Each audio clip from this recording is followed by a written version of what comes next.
That's us. I'm good. That's it. Go now. On you go. That's it, recording. Hello, everyone, and welcome to the Vegan Gorilla and Chums. Today, we're joined by my good pal and comedian, Susie McCabe. All right, Susie? How you doing, mate? This is me doing this a couple of days in a row now, so I'm an expert, mate. Mate, I hear you. Apparently that's what it takes to be a comedian these days, I know, so don't worry about it, pal. You know what I mean? What, just setting up a Zoom podcast or whatever it is? Wild, man. I used the Zoom for the first time last night because on a Friday night I do a quiz with some mates. So we just have a bit of a laugh. So I've set up another one for the night for some more mates just to try and pass the time into it. It needs to be done. I tell you what, you're looking well, by the way. You're looking well. I was actually thinking my face looks huge. No, you're looking good. I've been cooking and eating my way through lockdown, mate. Well, I appreciate you coming on to Zoom. And Zoom's for anybody that doesn't know who Susie is, Susie's probably the best comedian on the circuit right now. And she's doing fantastic. And she was rising up to the top there before all this shit just fucking stopped everything. Before somebody ate a bat. Somebody ate some bat soup. But Zoom's eventful, isn't it? Some characters coming on Zoom. That's how I'm not doing exercises, mate. The old guys just crashing onto Zooms and having a wee chuck. No! Pure sitting bollock naked having a chuck. No! Stop it. For anybody that doesn't know what Susie's talking about, somebody put up an exercise video the other day. Everybody can come on Zoom and join in. And obviously these two old dafties never realised that people could see them and they were having a wank to it, weren't they, Susie? A wank to a spin class. I know. A spin class? Have they not got a fucking computer? I mean, that's like me having a wank to like VH1 or something. Like, why would you have a wank to that? Like, why would you do that? I'm better off just having a wank to the wall. But see, the fact is, what was disturbing was they were sitting completely naked in a computer chair. Starkers in a computer chair that their missus is probably going to use later on that day to email their daughter in another part of the world, and they're sitting bollocks and just chugging away. It's disgusting. No need for it, man. No need for it. Aye. Imagine being the teacher to that class, but everybody breathe in, breathe out. What the fuck is that there? Do you know what I mean? Yeah, oh no, it's like, no, it is, mate. It's just like a live dick pic. That's true. Nobody needs that in their life. No. Nobody needs that.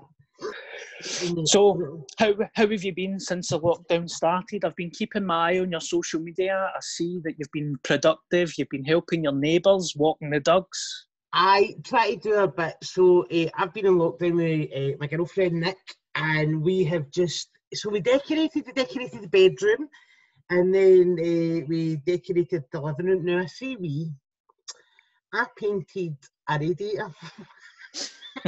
Because that's what I was allowed to paint, mate. And a ceiling, because that's what I was allowed to paint. I wasn't allowed to do the technical stuff.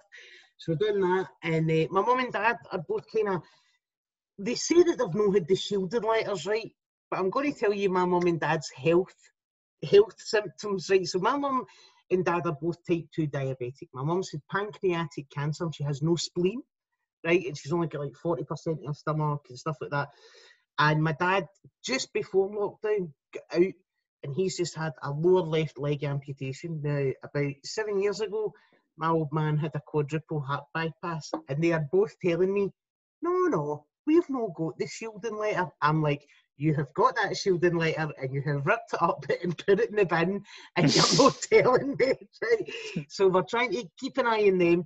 Nicola's mum stays about a mile, 3/4 of a mile to a mile away, so going down and just dropping stuff off to her. She's not been out since 16th of March. And now I'm kind of at the point, see when I start to get anxious or I feel my mental health going, I tend now to go into the kitchen and cook. I'm not a baker, I've never been a baker, but I'm a cook, so I've been making a lot of South Indian garlic chili chicken tikka chasni, fake away KFC chicken, salt and chili chicken wings and stuff like that. And my mate round the corner She's on her own, so we've kind of been dropping stuff off to her and just keeping in contact. People that we know that are in our lives who have got busy lives normally, they're away travelling the country and doing their work. Try to keep an eye on them, because that's what I do, and I know how difficult it is for me being in the house all the time, and I'm with someone who I never get enough time with, and I'm now enjoying spending that time with, but I know that it can be quite lonely. So just, there's a wee bit of food, fire in, it's nice and tasty. You can't get a Chinese the now, you can't really get an Indian the now, so just sit down, have a good bit of food and just keep in contact. And we do a wee quiz twice a week and just trying to stay busy. Do you know what I mean? Because there's no work in it. I actually find it difficult when you're not doing creative stuff to be creative. Yeah. You know what I mean? Like when you're in the constant cycle of gigging and working and producing stuff and working on a show and working that show up and taking bits out, and you're always match fit, so you're always in that kind of creative headspace. But there's none of that going on. Yeah. So I'm finding the actual writing and stuff like that a bit of a struggle, because I don't have anything that I can go and do 5 minutes on that can start to grow into a 15-minute or a 10-minute bit, because I'm not getting out to do it. I'm really, really missing gigging. Really missing gigging. Mm-hmm. Just standing on a stage and making people laugh. Do you know what I mean? It's the best thing in the world. You know that yourself. It's the best feeling in the world, And I always try and take like a 2-week holiday a year and a long weekend off there, and just for the important stuff and the important people. But when this has been enforced on you, it just makes it so much more difficult. And I'm actually doing a gig for the Royal College of Nurses. I was meant to be doing the gig in June, and I've done it a few times. It's always a great gig. But they've asked me to do a kind of live gig in 2 weeks' time on the Zoom, do the live gig, and then do a Q&A. And I'm actually really nervous about doing the gig, because that'll be maybe 9 weeks since I've done a gig. Yeah. And then I'm going to do a gig to my monitor. Do you know what I mean? If I gig to the camera, with no audience, and I've never done that, and that's weird. Is it stand up you're going to do? Aye, stand up. Aye, so it's I'll do. I think it's a 15-minute set, and then Susan Morrison's doing a set, and then we do a Q&A. That it doesn't matter how odd it feels. Like it's really, I've kind of avoided doing stuff like that, because it's not. I think that I personally, because I'm a storyteller, I need an audience in the room. Yeah. Do you know what I mean? Because you're going on a journey and you're telling a story, and it's funny and it's this and it's that. Yeah. It doesn't always suit my style of stand-up. But see, at the end of the day, if this is nurses getting a night off, and anybody, it's not just exclusive to nurses, anybody can join the Zoom thing. It's free. I'm not getting donations for it. It's just to try and bring communities and people together. The majority of the people in the Zoom will be nursing. So, you know what? Just it's just important. It doesn't matter how awkward I feel. I don't need to go to work every day and put a hazmat suit on. You know what I mean? So that is true, pal. I'm the exact same as you. Like I feed off a crowd and I welcome heckles and stuff, and it might seem like spur of the moment stuff, but it's always kind of planned. And when I don't have that reaction, I'm not that interested. But I'm the exact same as you. If it's for a charity, if it's helping somebody, I would do it. But I'm not going to go out my way to do it. And you said that during what you were saying there, like you've been gone for a good couple of years now. 9 weeks. 9 years. 9 years. I never even realised it was as much as that. Aye. 9 weeks for you must be unbelievable.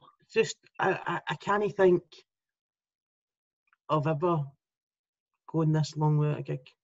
I know what it's like when I go on holiday, and I try and go on holiday straight after the Fringe, right? Because normally my year would be the Fringe, a break, and then I come back and I tour a new show, right? Yeah. That's what it would be. But this year, I had taken 2 years off the Fringe. I went back to the Fringe with an older show.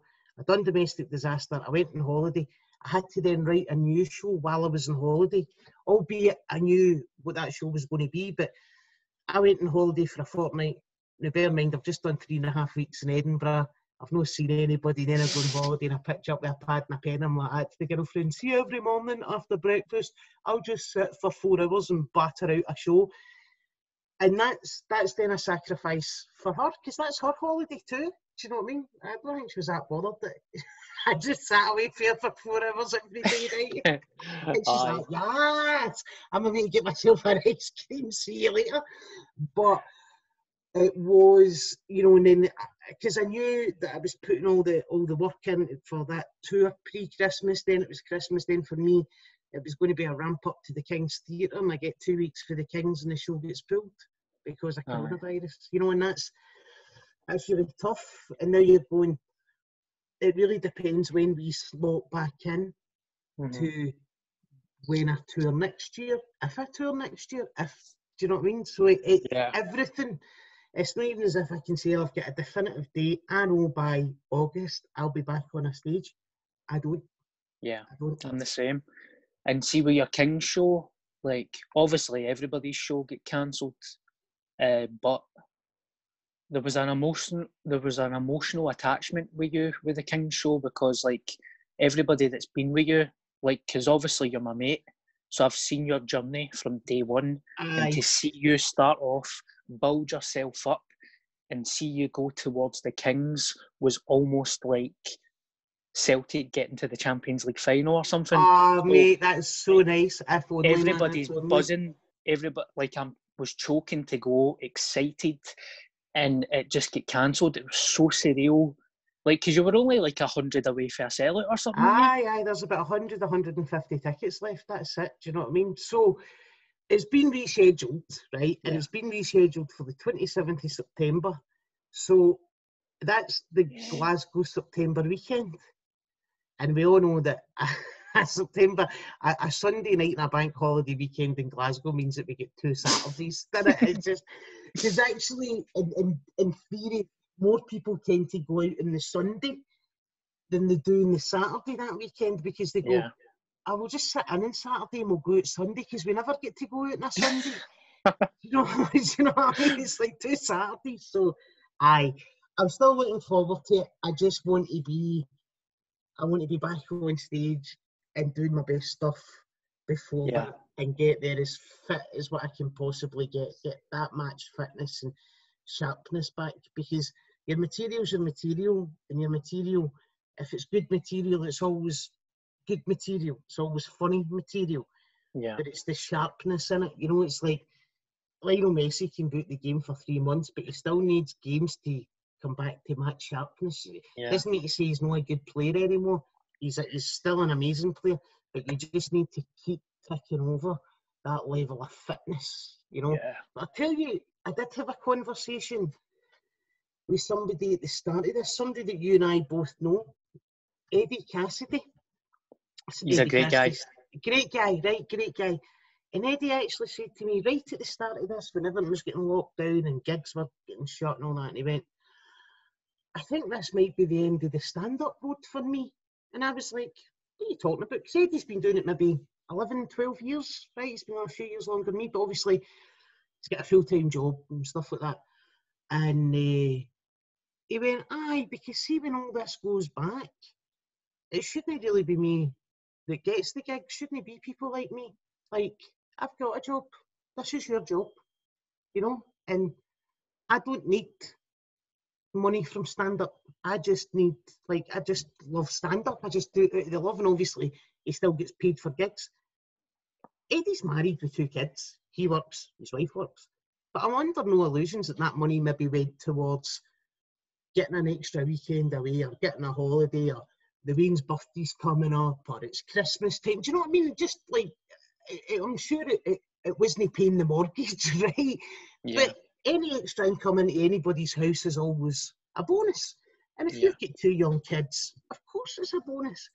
But to actually go, I've got a job, and I think for a while or forever, I'll probably never do this again to the same level, because those gigs should go to you guys. And I remember just thinking how utterly selfless that was. Do you know what I mean? Because I'm sure, I don't know Eddie and his wife's personal circumstances, but I'm sure if you go in with a wee 50 quid or an 80 quid or 100 quid for a gig on a Saturday night and you can put it in a tin and you can go, oh, that means that we can do this for the kids, we can take them away for the day, because it's, you know what I mean, we can take them to Blackpool for a weekend, because it's expensive, do you know what I mean?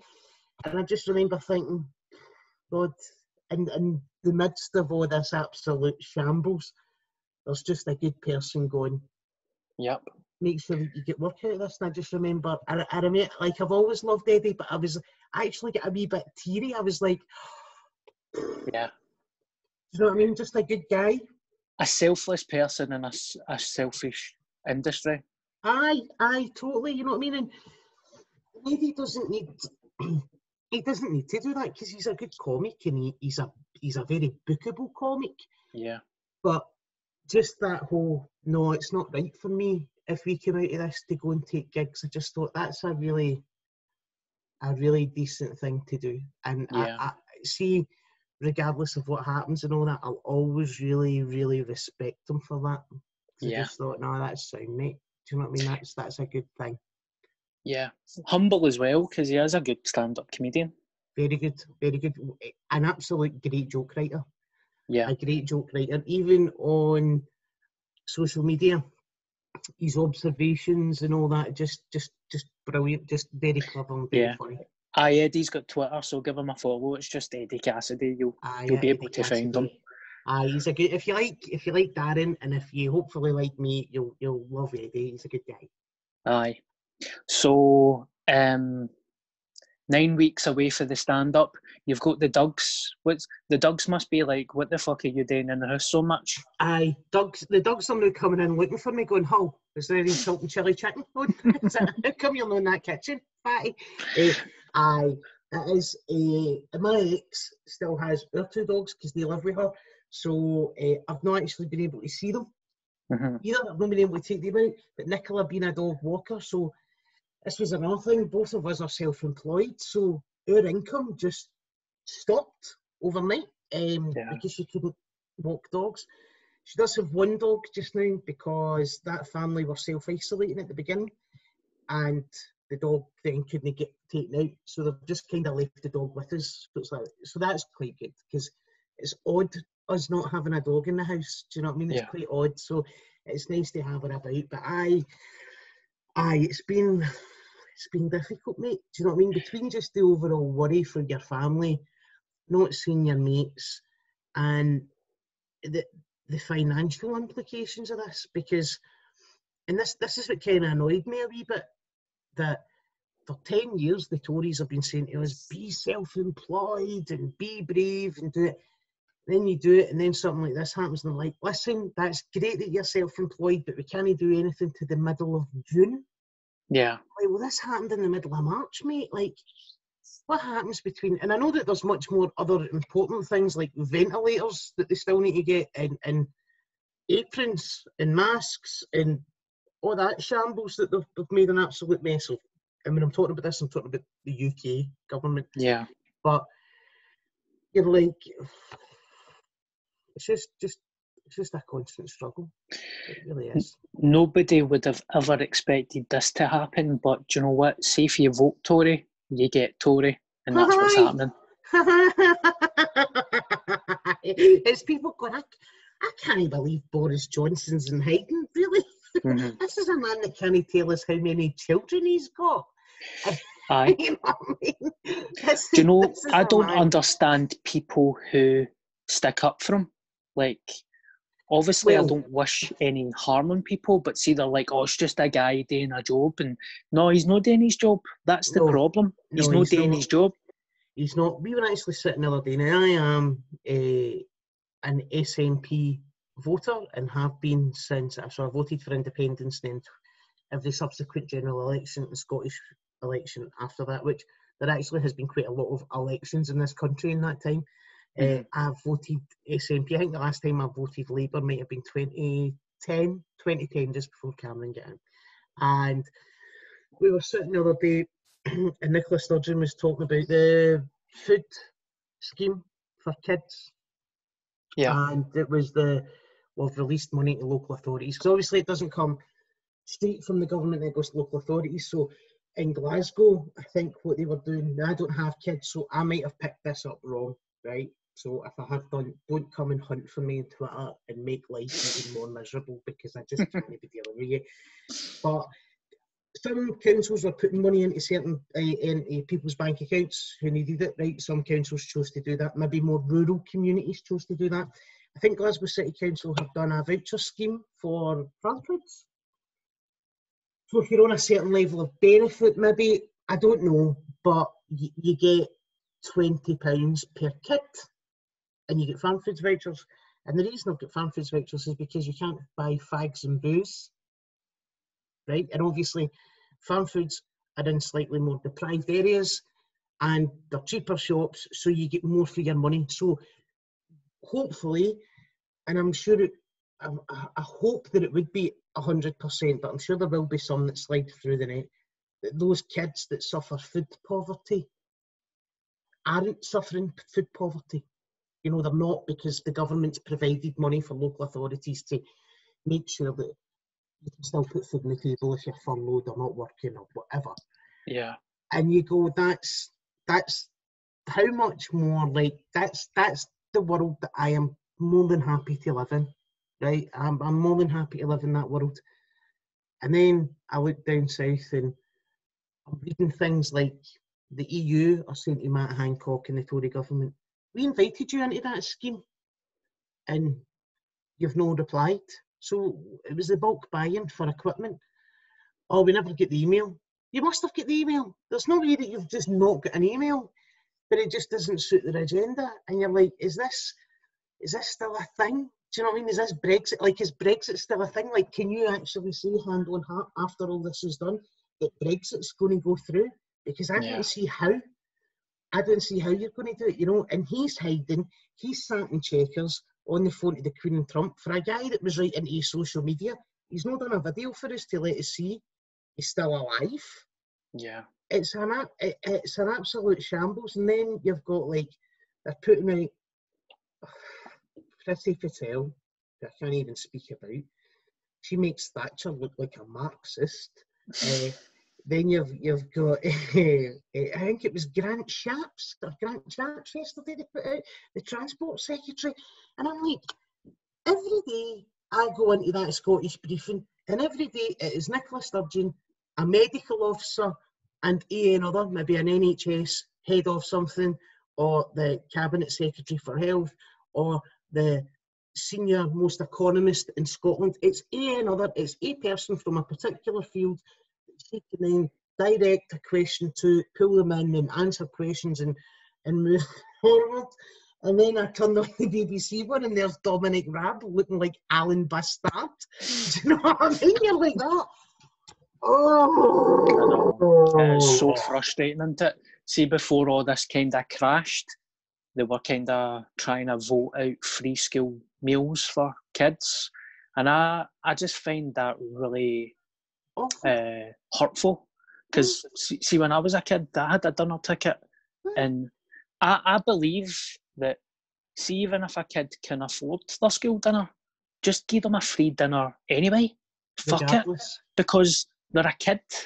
You're helping kids. And then see, when they're a child and they know that they're getting help, they might grow up to be a better person because they know, like, if I need to pay a wee bit extra tax, fuck it, I'm going to pay it. I mean, I'm skint anyway, but who cares? This chopping and changing and cutting, and you're like, no wonder cunts get depressed, man. Honestly, it's really, there comes, it's like that whole thing you said there about the Tories, you know, if you vote Tory, you get Tory.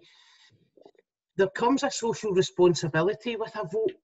Do you know what I mean? Like for me, I might be better off. So essentially, we're a double income, no kids, right? We don't, in normal times, we don't receive benefits, we don't this or that, right? We just go about, we're both self-employed, we go about, we do our jobs, pay our taxes, do our stuff.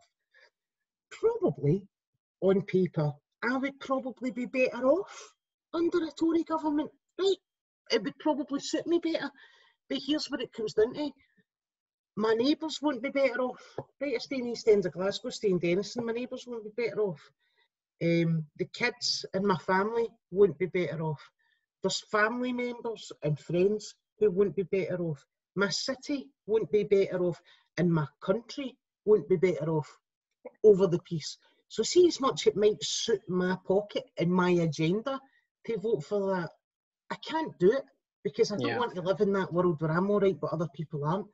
Do you know? And I think people, not so much in Scotland, I do think there's a lot of us that think slightly differently because we are a bit more of a smaller country, and especially in the rest of Scotland, we're that little bit more socialist. But I do think there is that bit of, yeah, we need a strong economy and we need business, right? It's the only way people can accumulate wealth and pass that wealth on and drip that wealth down and do the stuff right. And everyone should be given the opportunity to be the best and get to where they want to be. I've got no problem with that. You don't need to be, it doesn't need to be at the expense of society and the expense of having a conscience. Do you know what I mean? If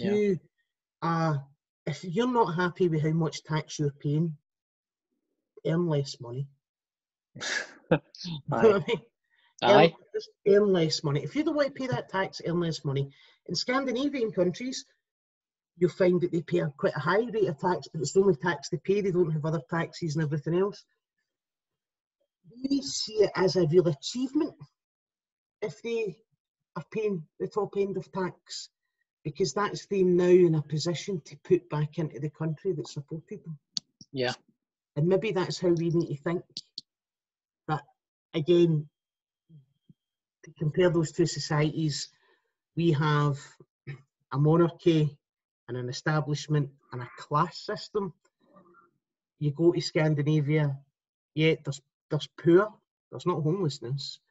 They don't have a class system like us, like we're obsessed with the class system, and they don't have a kind of constitutional monarchy at the top of that feeds into that class system. So it's maybe more of a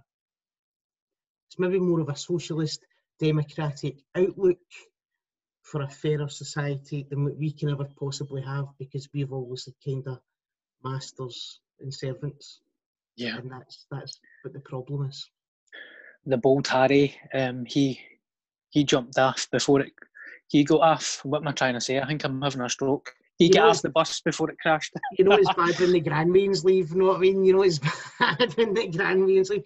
And you know, like I'm not a royalist. I'm probably Republican to, you know, all for an independent Scotland and Scotland not to have a kind of monarchy or whatever. But I do kind of, like, and I actually said this in a show, I do kind of respect the Queen, like, because she should never have been in that position, and she was put into that position, and she's not really put a foot wrong, and that's, she was funneled into it, and she didn't have any control over it, and then that's just the world that she's lived in. But she's from that old school of you dedicate your life to the crown, whereas after the Queen, I'm just kind of like, nah, just finish this, because this is like, you've got like 700 bedrooms in one house, and we're having to build emergency hospitals and stadiums. I know. And concert venues, but you've got 700 bedrooms in one palace in the middle of one of the biggest cities in the world. Yeah, sure, we could I agree with you. Some of that space. I'm going to get bullets sent to me in the post now, Susie. Thanks very much. For who, mate? For who? Why? I know. One of the cunts, you know them that's stood outside the palace, and they're like, remember that guy that was devastated when Harry left?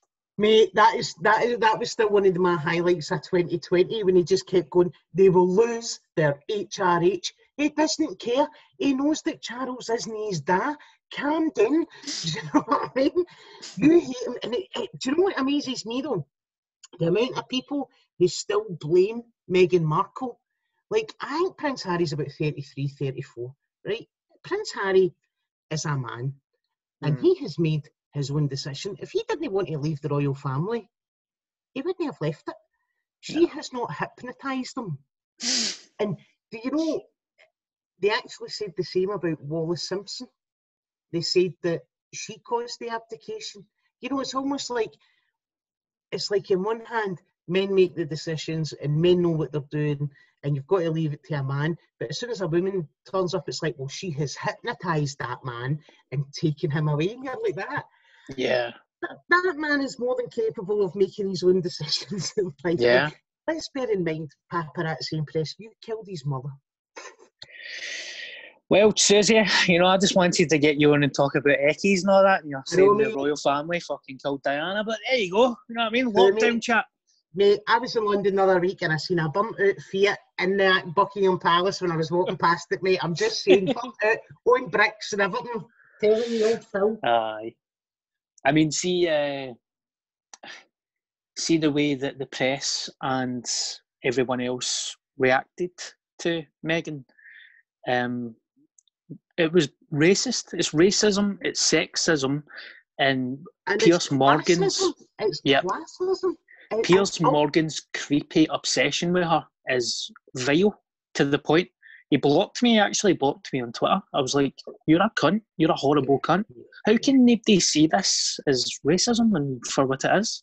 Mate, we are living in a world where the other day I put on the news and people were out in the streets in some states of America with their guns because of coronavirus. People were literally taking a gun to a virus.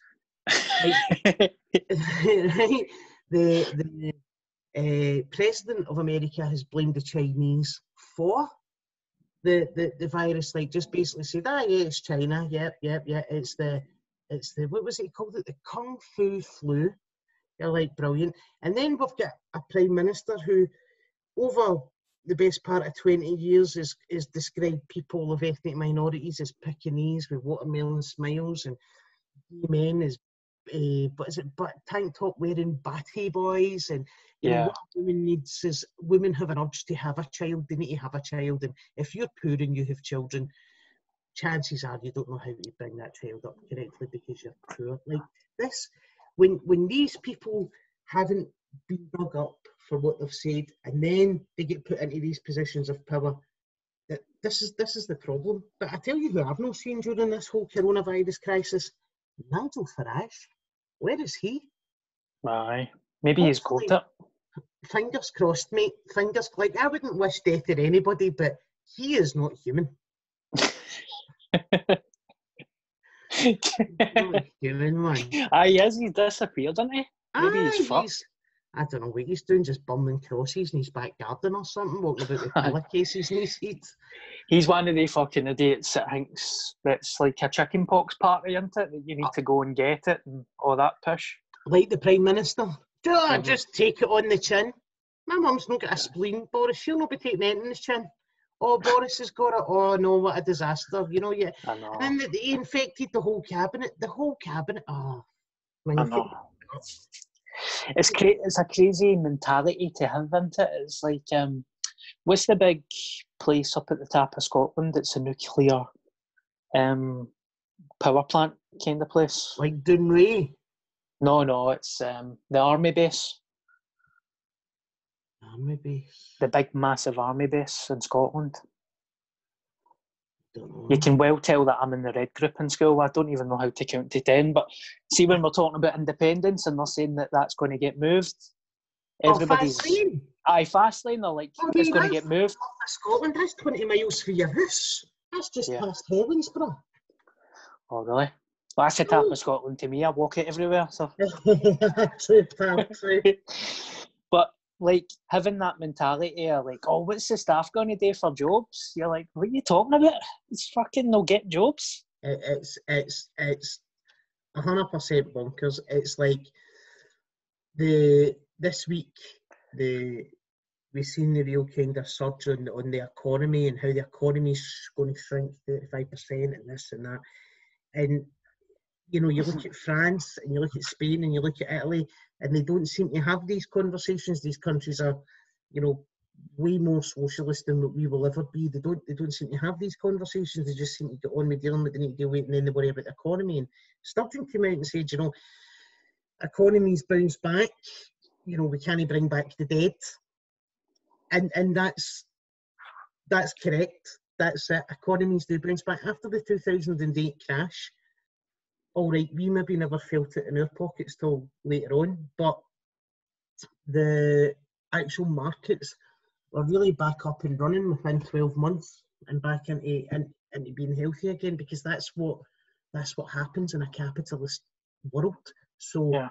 economies will fix themselves, but when, you know, in my head, and I'm not trying to be a bit of a flat earther and all that here, right, but a lot of these ministers and these parties have money invested in a lot of companies, and they're lobbying for business because it's in their interests, it's in their business interests, it's in their like fundraising for the party interest. Like, they're not doing it out of concern for you, me, or your parents or my parents. They're doing it out of concern for their own wealth. And that's when you go, we are now starting to put the economy above people. And that's wrong. You know what I mean? That's wrong. But then equally you hear journalists going, you spent 45 million in that hospital at the SECC and you might not use it. Is that a waste of money? No, mate, no, it's not, because see, if we need it, we've got it. See, if we don't need it, well, there we go. But if we need it, we need to save lives, and this goes into a spike and a peak, and we're going to, the NHS is going to crumble round about us because we don't have it. We'll just spend the money and take the chance. Yeah. It's mad.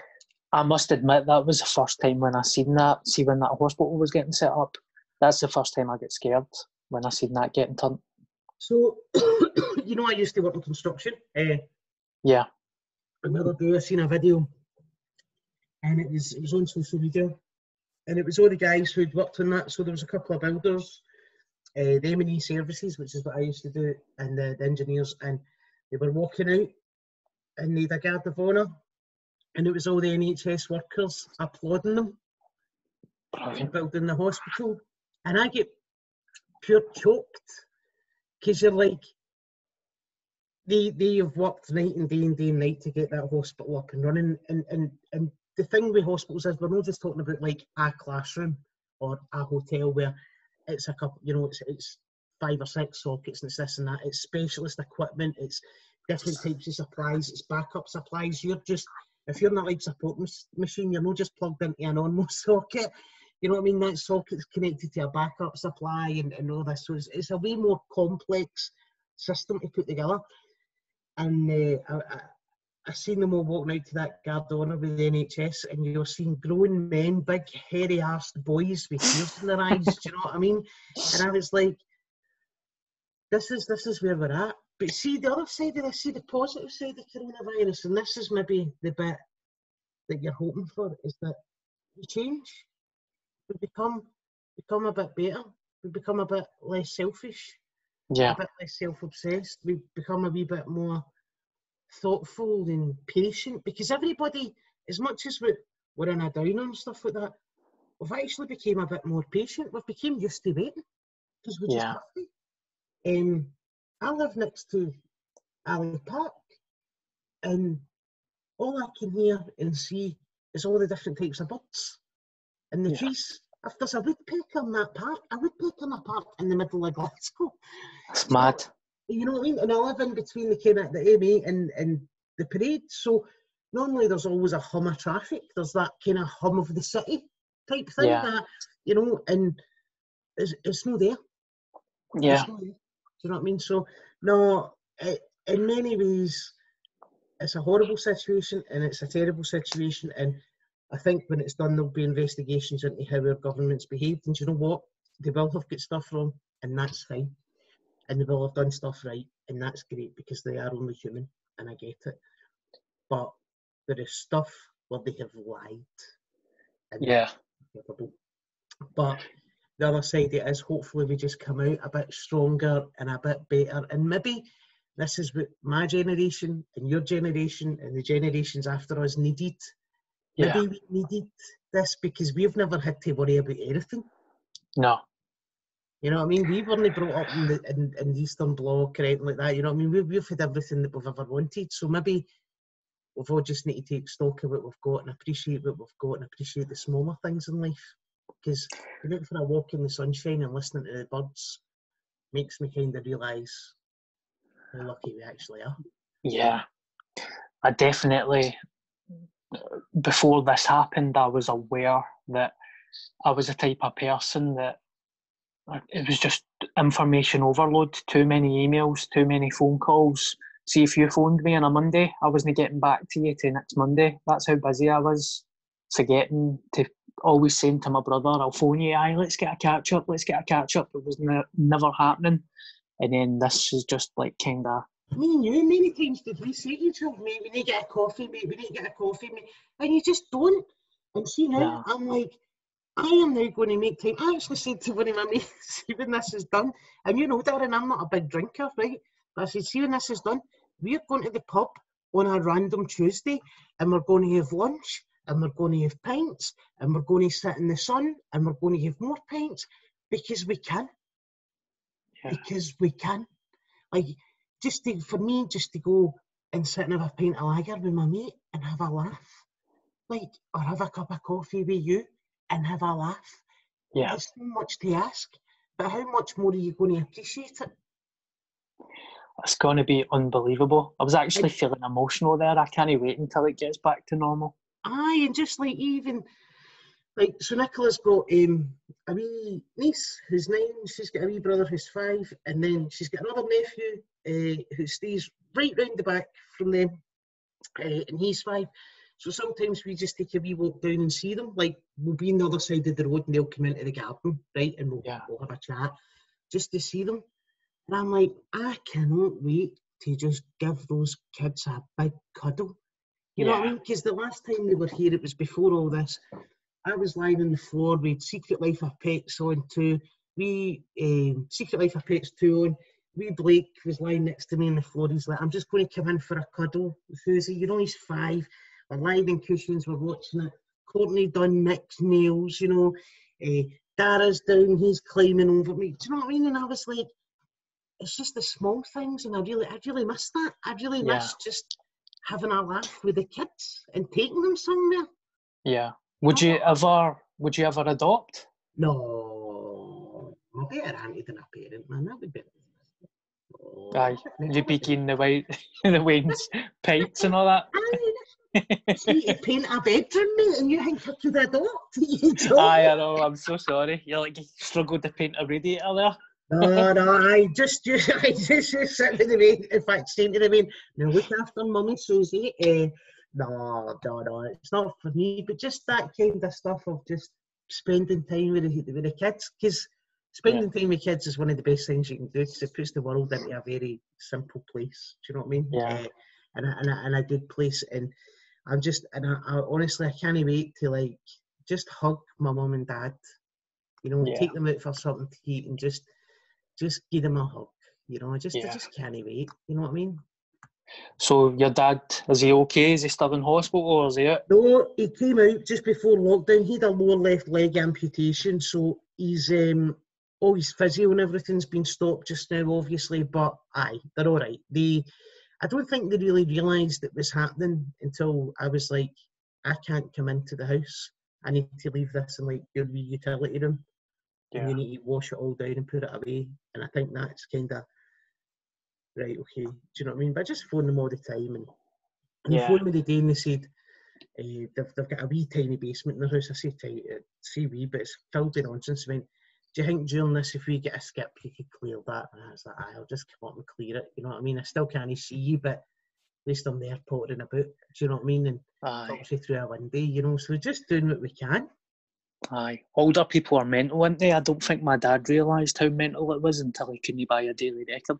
And then that's when he was gutted. Mate, it's like, I was saying to them, there's no cornflakes, and I'm like, don't be ridiculous. And I'm like, no, there's actually no cornflakes, there's no flour, there's no, you know, and they're like, what? And I'm like, this is the world that we are living in. They're like, no, man. Then my mom's phoning me saying, going to make sure you get me 2 packs of Kit Kats, like it's an essential item, do you know what I mean? I tell you what, I seen somebody on Twitter, I'm not going to name her because she's a nice lassie, but you know, the whole world is melting like a volcano, and she tweeted, the sunbeds no better be shut. Like, because do you know what? Because you sitting there with your skin on a board and somebody else could come in and sit, that's not going to spread it at all, is it, Hen?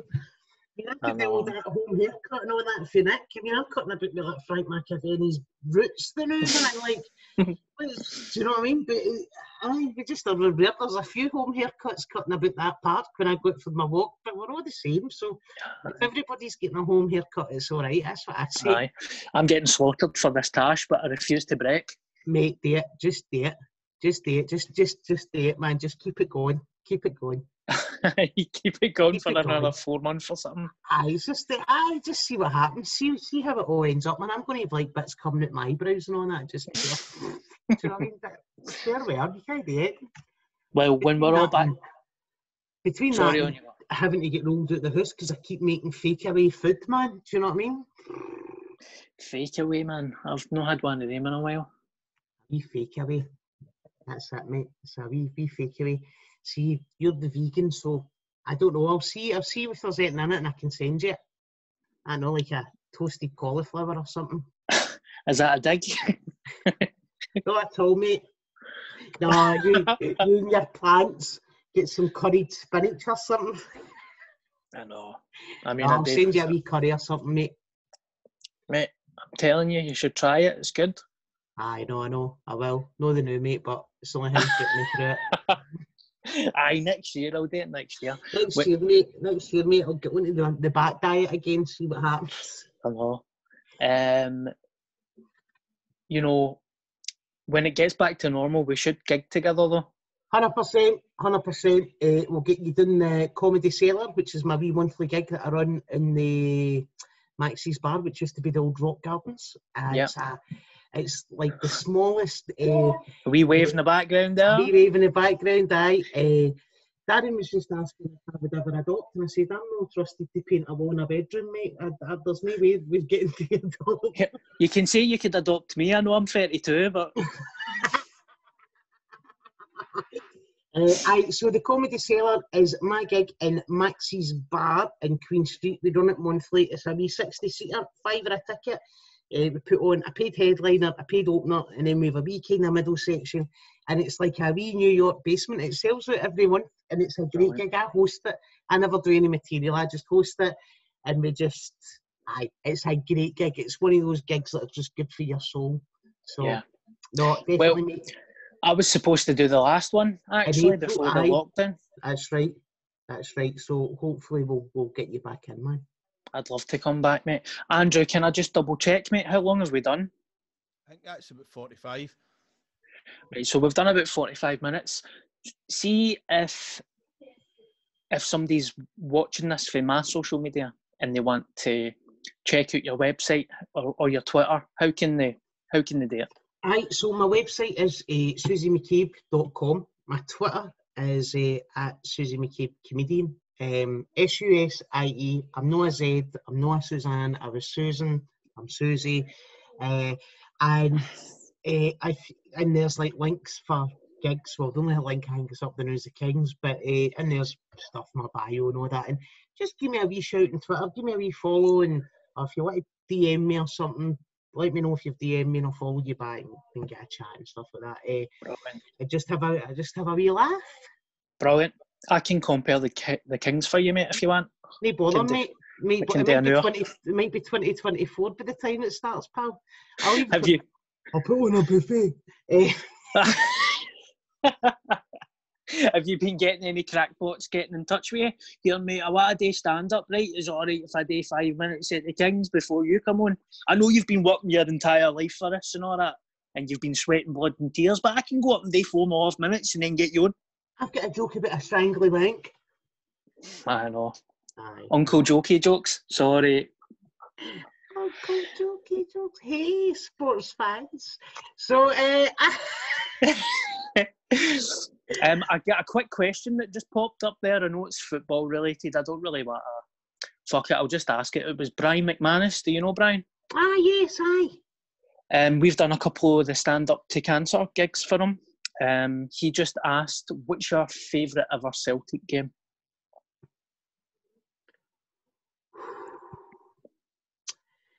So, I think for me, my favourite ever Celtic game, and there's loads, right? There's loads of European games and all that, but it needs to be Celtic 6, Rangers 2. And not just for that game, because that game was a special game and it was electric, but I actually said this in a podcast recently. It was a massive turning point. It was the tide was changing. It was Martin O'Neill's Celtic. It was Sutton, Larsson, Thompson, Lambert. There was a swell of optimism, and I remember us being, I think we were 3-1 up at half time, or 3-0 up at half time, I can't remember, and I think it was 3-1. And I went down to the concourse to have a cigarette because you could still smoke then. And this old boy asked me for a light. I gave him a light, and he went, Jake will manage to hold on to this and win the game. That is how much we did not believe that we could beat Rangers. Now, Yeah. albeit we then went on and lost the next Old Firm game 5-1 at Ibrox, and then we beat them again. And we won the treble, and that was the first time I'd ever seen Celtic win a treble, which is mental when you think, seen hundreds of trebles now, back to back, and everything, right? Yeah. But it was probably that game signalled the change that was coming. Probably the 6-2 game, and it was a gloriously sunny day. And you know what? Larsson's chip, man. Larsson's chip is still one of the greatest goals I've ever seen. And I was behind the goal that day and I watched it. That nutmeg, and then he just right over Kloss. Well, you love SNP, the royal family killed Diana, and you're a mad Celtic fan. This is going to be good. Billets, mate, billets. But you know, and I'm a gay because they'll probably hate that, though. So, you know. Well, do you know what, mate? I always think, see if I meet somebody and they're a Rangers fan. Like, I've got mates that are Rangers fans that have watched all Firm games and stuff like that, right? And they're a right Rangers fan, right Blue Nose. If you're and this goes for both sides, if you're a reasonably minded person, you respect that because they're just the same as you. They're just the same as you, just with a different team. That's it. It's the heat cases that you need to watch out for. Because they might be top boys, but they're all mental. Aye. I mean, I've had people block me, like, that have followed me for years, and then as soon as I post something about Celtic, I'm blocked, unfriended. But then that works both ways. I'm not bad-mouthing anybody. Both sides are like that, but you're like, for fuck's sake. Aye, do you know what I mean? And do you know what if Scottish football has taught you one thing the past couple of weeks, it's that it really does think it's bigger than anything else in this world. Yeah. You know what I mean? People are bombarding MPs wanting an investigation. You're like, mate, people are dying. Aye. Like, you're trying to get ventilators. Did you see some? Right, I couldn't help but just laugh. You can't help but just giggle. See when the investigation of the SPL came into force, and somebody put, and obviously it's gone against Rangers. Somebody put time to phone the police. Do you know, I think when you've financially doped and had success through dubious tax avoidance schemes, I don't think you can ask for, we're not being treated fairly. Right. Right. This is the Celtic podcast. I know, right. We better know, because it'll just be a riot. Aye. But is there anything else you would like to say, Susie?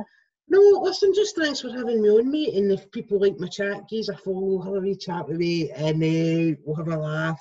The King's show is the 27th of September. If you want to buy tickets and there's something to look forward to, it's a good show. It's called Born Believer, and I'm really proud of that show. So hopefully you'll come and enjoy it. And I'll be there, mate. Don't be worried. You'll be there. You will be there. Can't wait. I'm there. I'm proud of you, and I'll be sharing all the stuff on my social media. Follow Susie, check her out. She's a goodie. And thank you, everybody, again for tuning in. All the best. Take it easy, buddy. Cheers, pal.